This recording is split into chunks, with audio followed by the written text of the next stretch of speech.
यहाँ पे होपफुली हो जाए इस बार। हुआ? हो गया ना?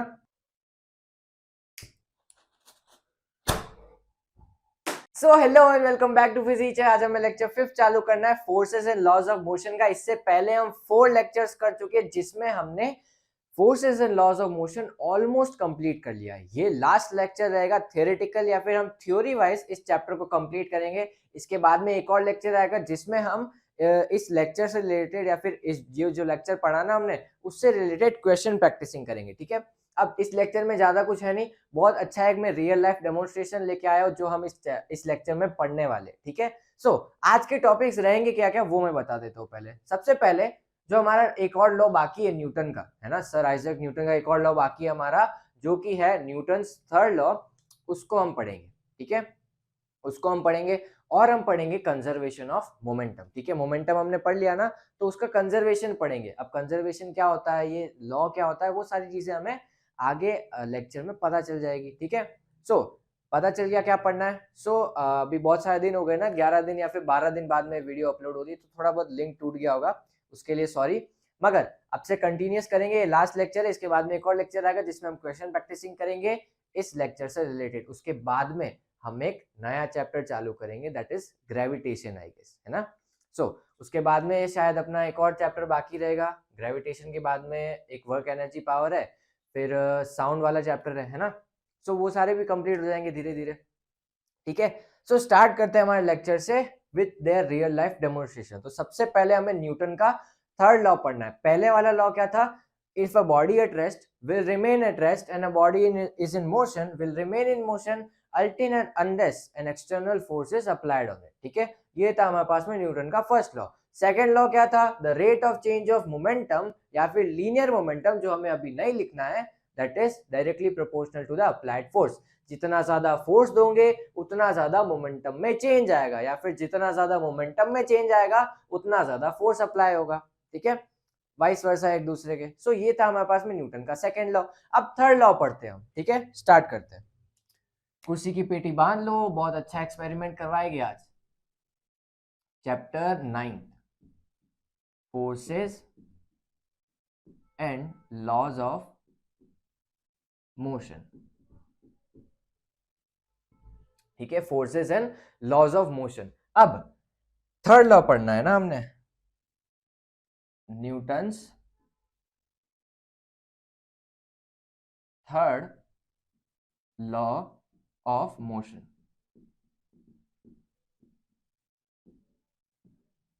सबसे पहले मैं आपको स्टेटमेंट बताता हूं न्यूटन का थर्ड लॉ होता क्या है, फिर हम डिस्कस करते हैं कि इसमें ये रियल लाइफ में कैसे काम करता है और इसका क्या सिग्निफिकेंस होता है। ठीक है, चलो। Every action has an equal and opposite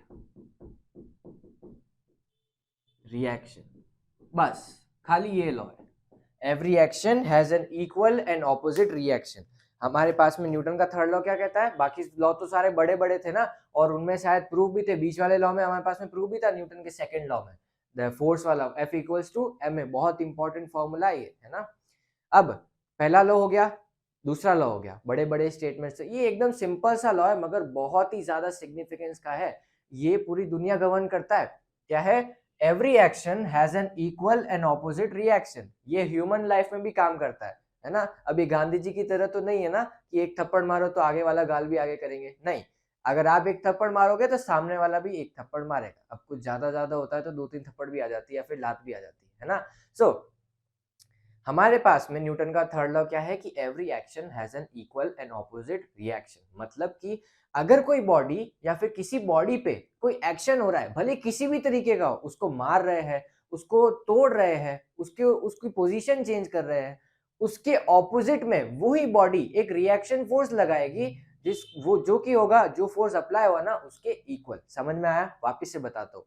मान लो मेरे पास में एक बॉडी है, ठीक है, इसके मैं ऊपर में कुछ भी कर रहा हूँ, मान लो इसकी पोजीशन चेंज कर रहा हूँ, इसको मार रहा हूँ, है ना, इसको फेंक रहा हूँ, उसके ऑपोजिट मतलब इसके ऑपोजिट में या फिर इसके कॉन्ट्रेरी में, है ना, ये भी एक फोर्स अप्लाई करेगा या फिर एक रिएक्शन अप्लाई करेगा। जो कि होगा जो हमने यहाँ पे चीज अप्लाई करी ना उसके इक्वल। जैसे हमारे पास में कंट्रोवर्सीज होती है ना, इधर से कोई रोस्ट वीडियो आता है तो उधर वाला भी निकालता है ना, और इक्वली निकालता है, मतलब आपस में कॉन्ट्रडिक्ट करती है सारी चीजें। तो यहाँ से भी आ रही है, यहाँ से भी आ रही है, तो रिएक्शन, एक्शन हुआ, रिएक्शन हुआ, है ना। बहुत सारे रिएक्शन चैनल्स भी होते हैं जैसे, है ना। सो ये होता है हमारे पास में न्यूटन का थर्ड लॉ। अब मैं आपको इसका रियल लाइफ सिग्निफिकेंस बताता हूँ, ठीक है, दिवाली से रिलेटेड, क्योंकि दिवाली का सीजन चल रहा है ना, ऑल्दो दिवाली तो निकल गई, तो हम आज इसका रियल लाइफ डेमोन्स्ट्रेशन देखते हैं।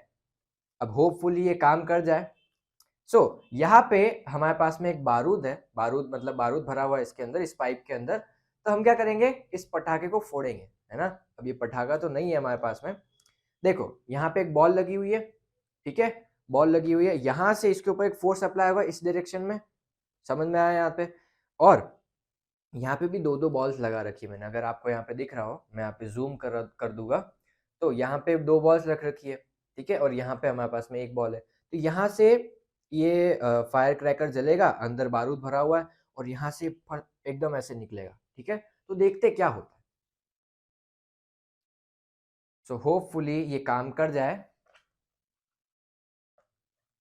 मैं थोड़ा सा लैपटॉप दूर कर देता हूँ, इसके बिना लेक्चर नहीं आ पाएंगे, क्योंकि सो करें स्टार्ट।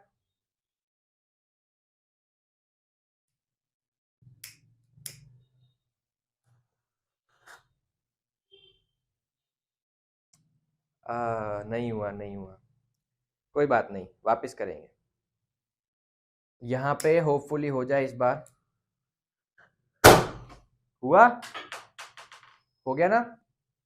तो इसमें हुआ क्या एक्चुअल में, इसमें हुआ क्या, हमने यहाँ से फायर किया एक बुलेट, या फिर जो भी है हमारे पास में, उसको हमने फायर किया, बहुत सारा धुआं धुआं हो गया, तो आपको शायद नहीं दिख रहा होगा, थोड़ा सा पंखा ऑन।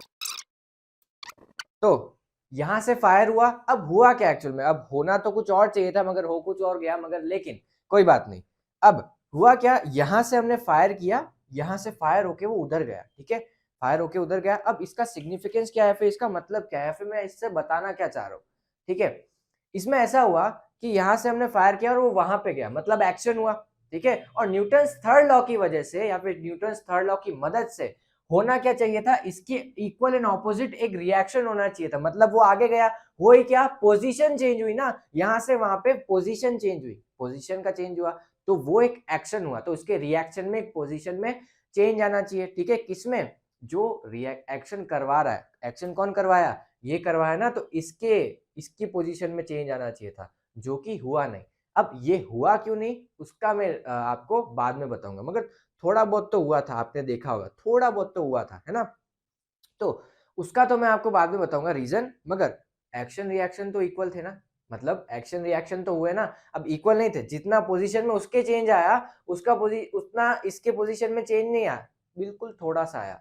अब इसका सिग्निफिकेंस मैं आपको थोड़ी देर में बताता हूँ, जब हम कंजर्वेशन ऑफ मोमेंटम पढ़ेंगे, ठीक है। सो यहाँ तक समझ में आया कि न्यूटन थर्ड लॉ कैसे काम करता है, वापस से बता देता हूँ मैं आपको, इस बार हम ट्राई करेंगे कि इस बार सक्सेसफुल हो जाए।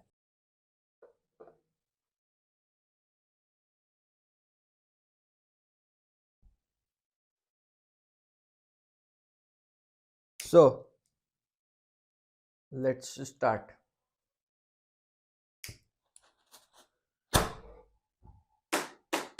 देखा क्या हुआ, अब तो दिख ही गया होगा आपको, है ना। सो मेरे को ये दिखाना था, बॉल आगे गई और ये पाइप भी पीछे आया, है ना, थोड़ा सा आया मगर आया। अभी आपको बहुत थोड़ा थोड़ा धुआं दिख रहा होगा, मगर मैं अभी थोड़ी देर में सही कर दूंगा। प्रैक्टिकल का क्या सिग्निफिकेंस था, ये समझ में आया कि बॉल भी आगे गई और ये जो पाइप था वो भी पीछे आया, तो एक्शन भी हुआ और रिएक्शन भी हुआ, दोनों की पोजीशन में चेंज आया, एक्शन में भी पोजीशन में चेंज आया और रिएक्शन में भी पोजीशन में चेंज आया, भले ऑब्जेक्ट्स अलग अलग थे, है ना। सो आप वॉक करते हो, भले आप कोई भी चीज कर रहे हो, आप खाना खा रहे हो, आप किसी से लड़ाई कर रहे हो, आप किसी से बात कर रहे हो, हर एक चीज का एक्शन और रिएक्शन फिक्स्ड है ना, ठीक है। भले वो अलग एस्पेक्ट में हो सकता है, जैसे यहाँ पे पोजीशन चेंज हुई है ना, यहाँ पे पोजीशन चेंज हुई है। अब मान लो यहाँ पे बॉल की पोजीशन तो चेंज होती, मगर ये पाइप फट जाता, एक्शन हुआ और रिएक्शन भी हुआ, मगर एस्पेक्ट अलग अलग थे, है ना।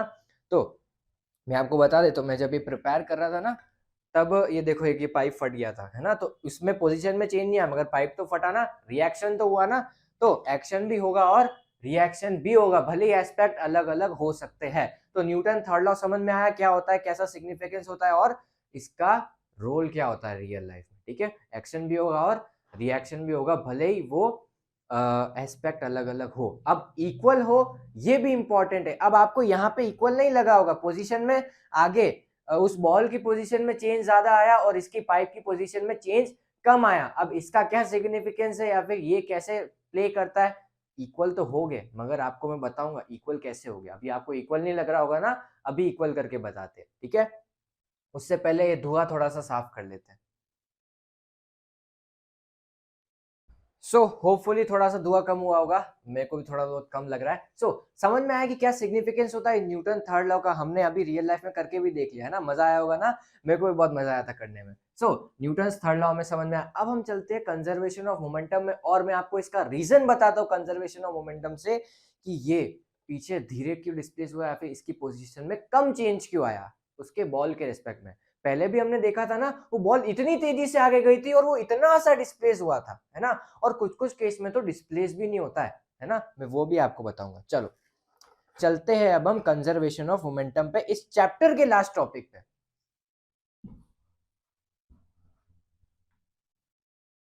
अब मैं आपको एक डिस्क्लेमर दे देता हूँ या फिर एक चीज बता देता हूँ कि कंजर्वेशन ऑफ मोमेंटम में अगर आप पढ़ोगे या फिर आप स्कूल में भी पढ़ोगे ना, तो आपको कुछ कुछ ऐसी चीजें बताई जाएगी या फिर कुछ कुछ ऐसे टर्म्स बताए जाएंगे जो आपको थोड़े याद करने में या फिर थोड़े समझने में डिफिकल्ट होंगे। जब मैं पढ़ता था ना तब भी मुझे थोड़ा बहुत डिफिकल्टी होती थी या फिर थोड़ा बहुत समझने में दिक्कत आती थी। अब वो वर्ड्स क्या होंगे वो मैं बता दूंगा, मगर उसको हम सिंप्लीफाई करके पढ़ेंगे। ठीक है, ताकि आपको आसानी से याद रह जाए कि कहाँ पे क्या यूज करना है। थोड़ा बहुत कंफ्यूजिंग लग रहा होगा मगर अभी सब क्लियर हो जाएगा। कंजर्वेशन ऑफ मोमेंटम क्या है, कंजर्वेशन ऑफ मोमेंटम क्या है। मोमेंटम तो हमने पढ़ा है क्या होता है, P is equal to M into V. ठीक है, जिसको मैंने वर्चुअल मास भी बोला था, आपको याद हो। ठीक है, so P is equal to M V होता है हमारे पास में मोमेंटम। अब कंजर्वेशन ऑफ मोमेंटम मतलब मोमेंटम हमेशा कंजर्व रहेगा। कंजर्व रहेगा मतलब मान लो मेरे पास में पूरा सिस्टम है, ये पूरा सिस्टम है, इस सिस्टम में बहुत सारे पार्टिकल्स आप में आपस में लड़ा रहे या फिर आपस में अपनी पोजीशन चेंज करे, कुछ भी फोर्स अप्लाई हो रहा है, कुछ भी हो इसमें इनके बीच में हो रहा है, मगर इनके बीच में जो मोमेंटम होगा वो हमेशा कंजर्व रहेगा। मान लो देखो 3 पार्टिकल है, इसका मोमेंटम है 6 kg मीटर पर सेकंड, अभी यूनिट की बात ही नहीं कर रहे हम। 6, इसका मोमेंटम है 8, इसका मोमेंटम है 10। ठीक है, kg मीटर पर सेकंड, सबकी यूनिट एक ही है।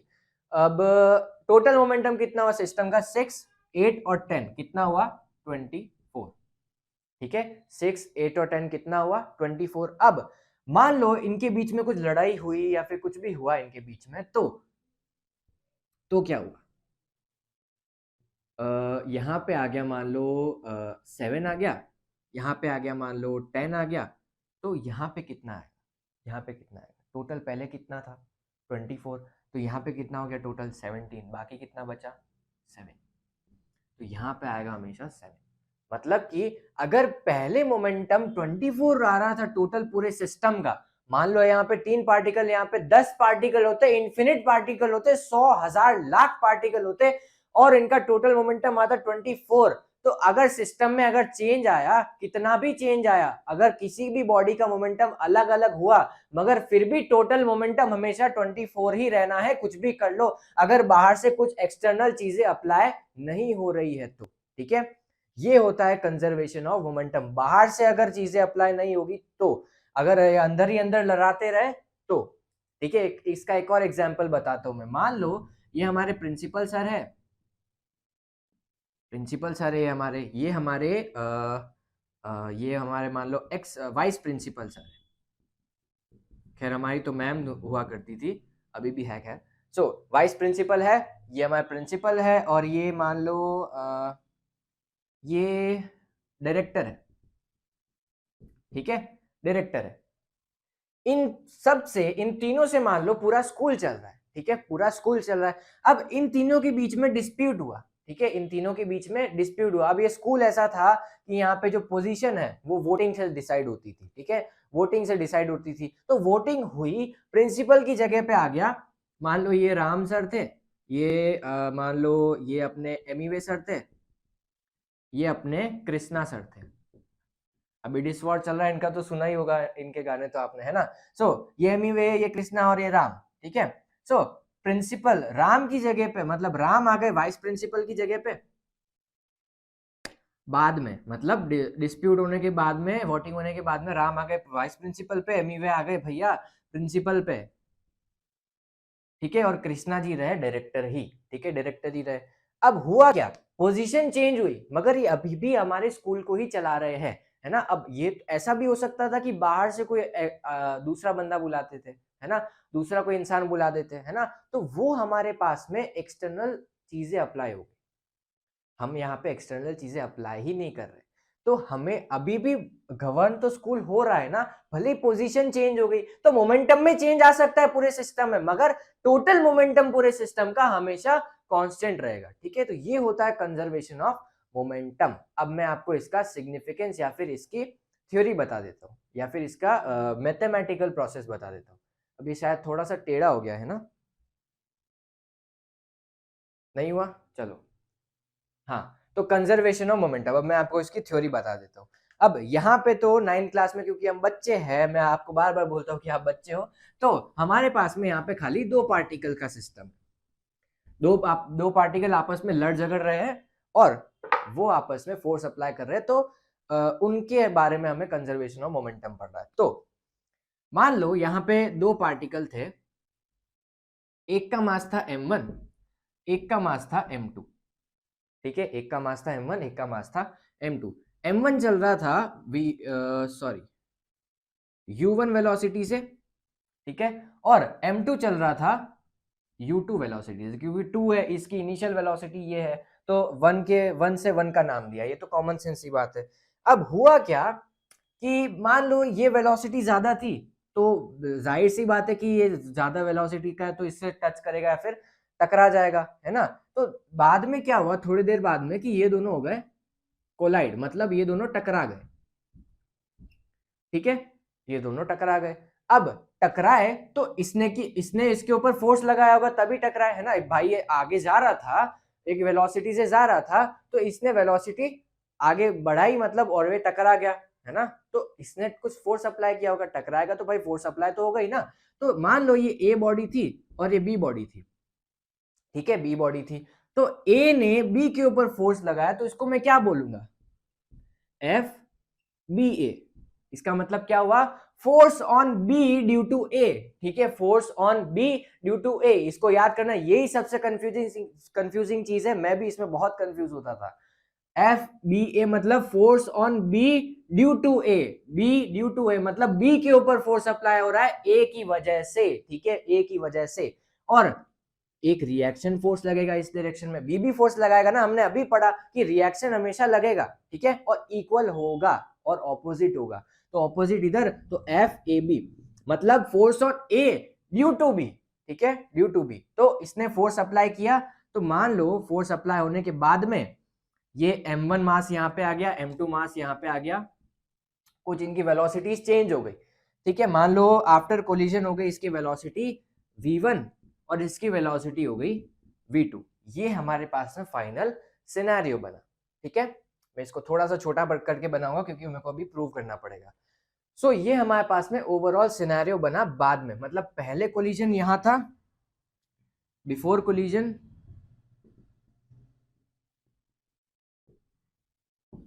एट कोलिजन, और ये है सिनेरियो हमारे पास में आफ्टर कोलिजन,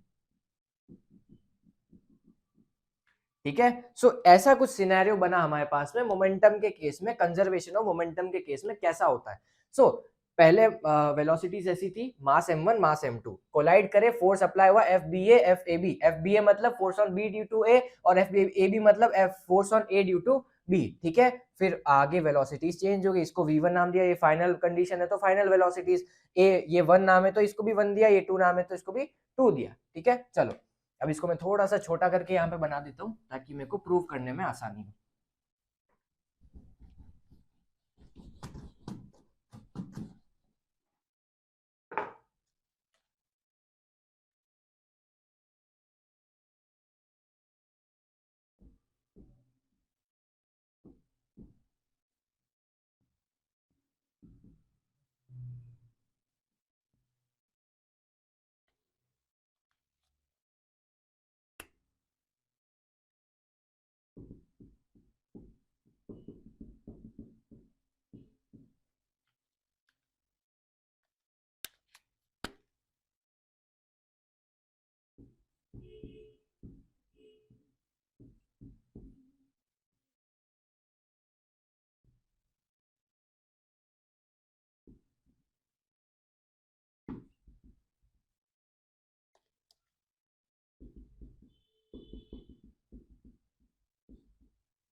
चलो ठीक है, m1v सॉरी हमारे पास में ये है कंजर्वेशन ऑफ मोमेंटम का केस। बिफोर कोलिजन ऐसा सिनेरियो है, आफ्टर कोलिजन एट कोलिजन ऐसा सिनेरियो, आफ्टर कोलिजन ऐसा सिनेरियो। ठीक है, चलो अब हम करते हैं न्यूटन का हमारे पास में कौन सा लॉ है, थर्ड लॉ यूज। ठीक है, न्यूटन का थर्ड लॉ और सेकंड लॉ दोनों यूज करते हैं। सबसे पहले थर्ड लॉ में कहता क्या है कि every action has an equal and opposite reaction. ठीक है, every action has an equal and opposite reaction. अब यहाँ पे एक्शन कौन सा हो रहा है, फोर्स अप्लाई हो रहा है ना, तो हम एक्शन किसकी बात करेंगे, फोर्स की बात करेंगे। तो यहाँ पे एक्शन अप्लाई हुआ फोर्स का, तो इधर एक्शन क्या हुआ, इस एम ए वाले मास ने बी के ऊपर फोर्स लगाया, मतलब बी वाले के ऊपर फोर्स लगा ए की वजह से, तो मतलब फोर्स अप्लाई हुआ, फोर्स अप्लाई हुआ एफ बी ए।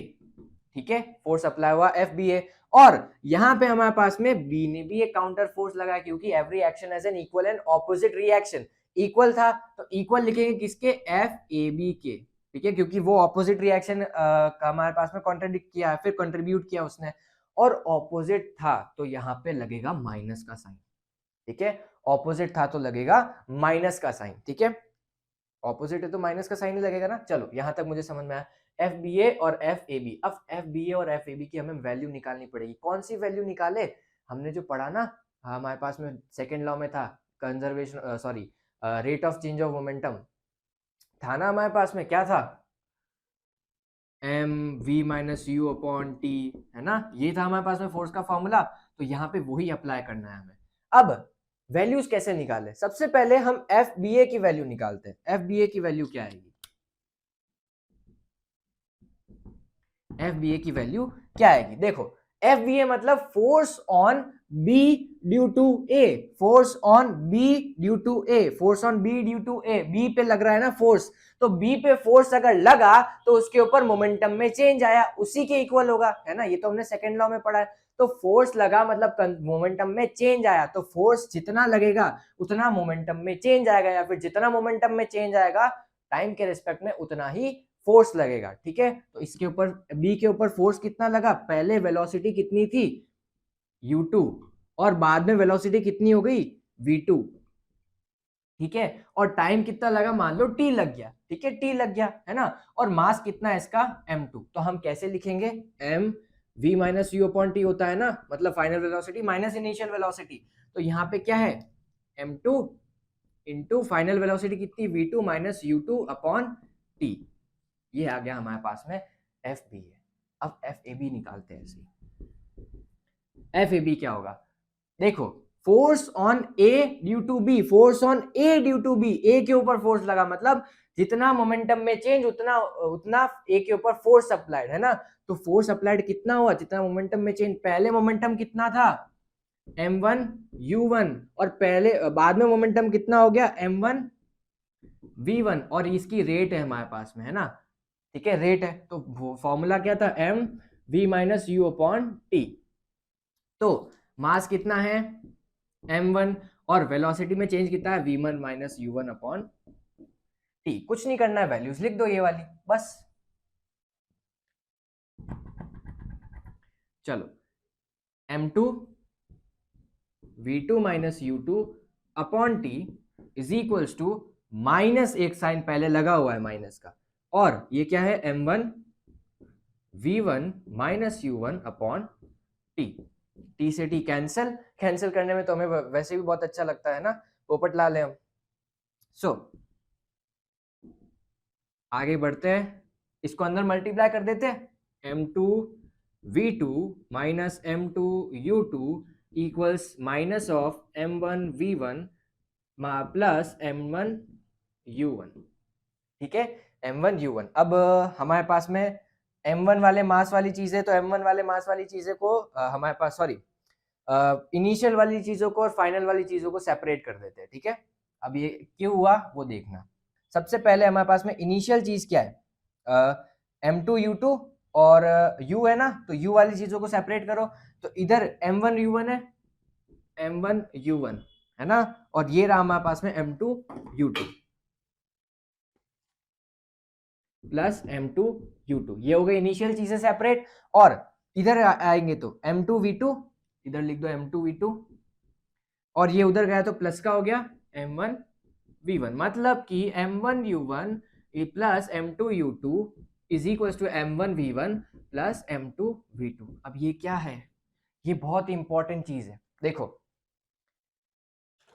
देखो ये क्या है, m1v1 m1u1 प्लस m2u2, मतलब कि पहले मोमेंटम कितना है इसका, a का m1u1, b का कितना m2u2, इनिशियल मोमेंटम पहला वाला, और बाद में कोलिजन के बाद में कितना हुआ m1v1 प्लस m2v2। देखो इधर क्या हुआ m1v1 plus m2v2, final momentum is equal to same, is always same, हमेशा जब कोलिजन हो रहा है कुछ भी चीज हो रही है हमेशा सेम रहेगा।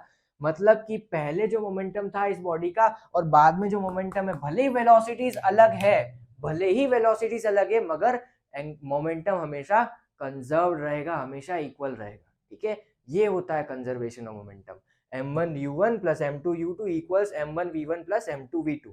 ठीक है, अब इसमें ट्रिक क्या थी, ये वाली ट्रिक थी बस।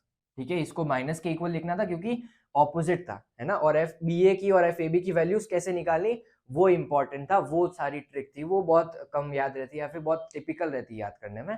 मैं आपको बता दिया आसान तरीका कैसे याद करनी। देखो FBA मतलब फोर्स ऑन बी के ऊपर जितना फोर्स लगा मतलब जितना उसके मोमेंटम में चेंज है, तो बी के ऊपर कितना फोर्स लगा, जितना मोमेंटम में चेंज है, मतलब मोमेंटम में चेंज कितना, पहले इतना था बाद में इतना हो गया, तो उसको माइनस कर दो, अपॉन टी कर दो। ठीक है, टी से टी वैसे ही कैंसिल होना है। ठीक है, सो ये था हमारे पास में कंजर्वेशन ऑफ मोमेंटम। अब कंजर्वेशन ऑफ मोमेंटम का सिग्निफिकेंस देखो, पहले देखो यहाँ पे मेरे पास में ये पाइप था और यहाँ पे मेरे पास में बॉल थी, ये पाइप है और ये बॉल है, इसका कुछ मास है और इसका कुछ मास है, इसका मास ज्यादा है और इसका मास कम है, तो जब इसके ऊपर इधर फोर्स अप्लाई हुआ तो इसकी वेलोसिटी ज्यादा थी और इसकी वेलोसिटी कम थी। क्यों, देखो इनिशियल मोमेंटम कितना है दोनों का, जीरो, रेस्ट पे है ना, तो ये दोनों यहाँ पे देखो जीरो इंटू सॉरी मास जितना भी वेलोसिटी से मल्टीप्लाई किया, zero plus zero equals m1v1 plus m2v2, इधर क्या होगा minus m1v1 plus equals m2v2।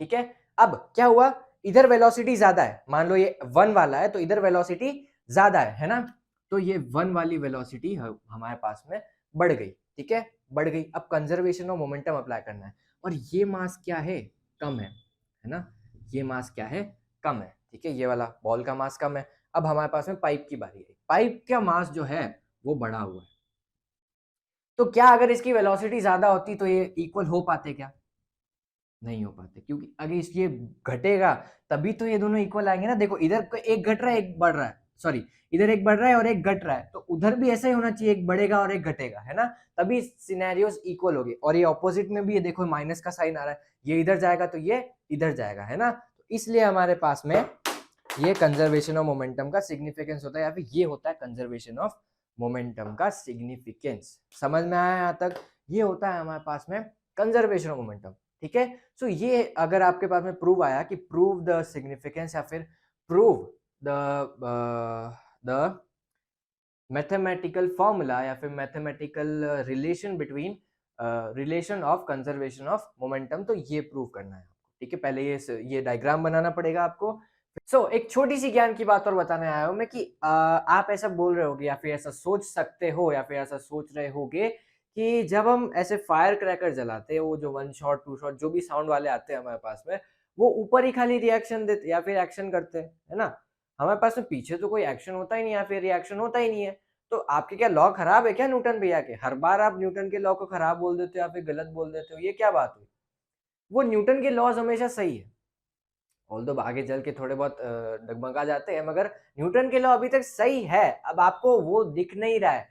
Reaction हुआ, उसने पीछे भी फोर्स लगाया, अब फोर्स लगा तो ऊपर गई, है ना? वो फायर क्रैकर ऊपर गया और ऊपर जाके फूट गया, चलो ऊपर गया और नीचे भी फोर्स अप्लाई हुआ, मगर आप अर्थ पे कितना ठोक दोगे या फिर अर्थ पे कितना फोर्स लगा दोगे? जितना लगाओगे वो काउंटर में उतना फोर्स ऊपर लगा देगी और उसकी पोजीशन में कोई चेंज नहीं आएगा। वो तो इतना छोटा सा फायर क्रैकर था, वो तो चला गया। अब अर्थ तो इतनी बड़ी है, उसको कितना धक्का दे दोगे? नीचे फोर्स लगाया, उसकी पोजीशन चेंज नहीं हुई, फोर्स तो अप्लाई अभी भी हुआ। आप खुद के हाथ में फोड़ के देखना उसको एक बार, नीचे चला जाएगा, मगर करना नहीं है, ठीक है? तो यही चीज बतानी थी मैंने मेरे को आपको, फिर आपको ये सारा प्रूव करना पड़ेगा, ठीक है? सो यही था हमारे पास में न्यूटन्स थर्ड लॉ और कंजर्वेशन ऑफ मोमेंटम। सो अभी तक के लिए ये चैप्टर फिनिश होता है। अगले लेक्चर में हम इसके क्वेश्चन प्रैक्टिसिंग करेंगे और कुछ चीजें भी बताऊंगा पिछले चैप्टर से रिलेटेड और इस चैप्टर से रिलेटेड, कुछ कुछ इंटर रिलेटेड चीजें वो भी बताऊंगा मैं आपको। और फिर हम अगला चैप्टर चालू करेंगे, दैट इज ग्रेविटेशन। तो तब तक के लिए चलते हैं हम, बाय बाय।